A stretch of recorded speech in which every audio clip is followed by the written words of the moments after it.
Est-ce que tu savais qu'il faut jouer d'écoute pour obtenir un logement Crous? Ne panique pas et reste bien ici, je vais t'expliquer comment t'y prendre pour augmenter tes chances d'y arriver. Et surtout, pense à t'abonner pour voir la suite de mes conseils.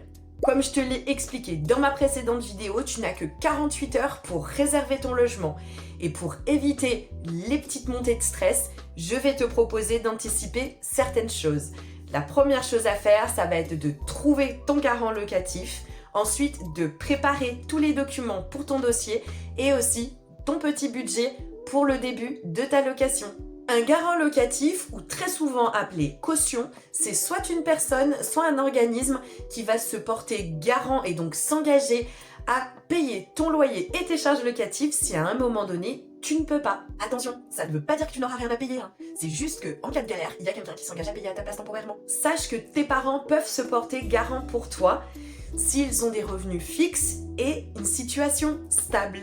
Et dans ce cas-là, il faudra prévoir toute la liste des pièces classiques pour des garants. Autrement, tu peux aussi demander la garantie Visal qui est proposée gratuitement par Action Logement. Teste ton éligibilité avec le lien en description. Si tu optes pour cette garantie-là, si ton loyer ne dépasse pas 800 €, ils ne te demanderont pas de conditions de ressources. Par contre, si ton loyer est entre 801 et 1500 €, il ne faudra pas dépasser 1600 € de revenus. Et si ton loyer dépasse les 1500 €, je suis désolée pour toi, mais il va falloir trouver une autre solution. Petit bonus, la garantie Visal, elle est aussi valable pour plein d'autres statuts que celui d'étudiant. Mais ça, on en parlera dans une prochaine vidéo, t'inquiète pas. Il faudra que tu prévois de souscrire à une assurance contre les risques locatifs, autrement appelée assurance habitation si ça te parle mieux. Et attention, ça, c'est obligatoire quand tu loues un logement. Et ouais, sans elle, t'auras pas les clés de ton loyer. Désolé. Demande à tes parents. Leur assureur habituel pourra peut-être te proposer une offre à faible coût.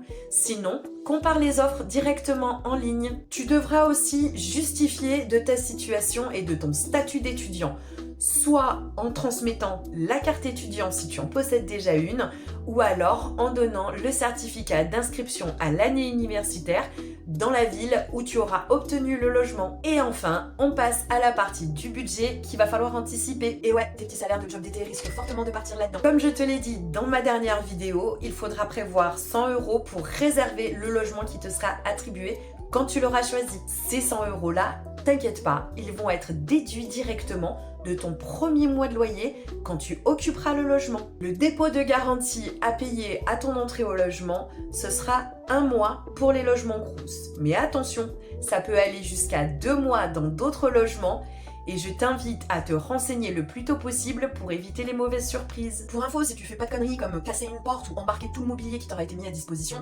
tu vas récupérer ton dépôt de garantie à la sortie de ton logement, t'inquiète. Est-ce que tu avais déjà entendu parler de tout ça avant de voir ma vidéo?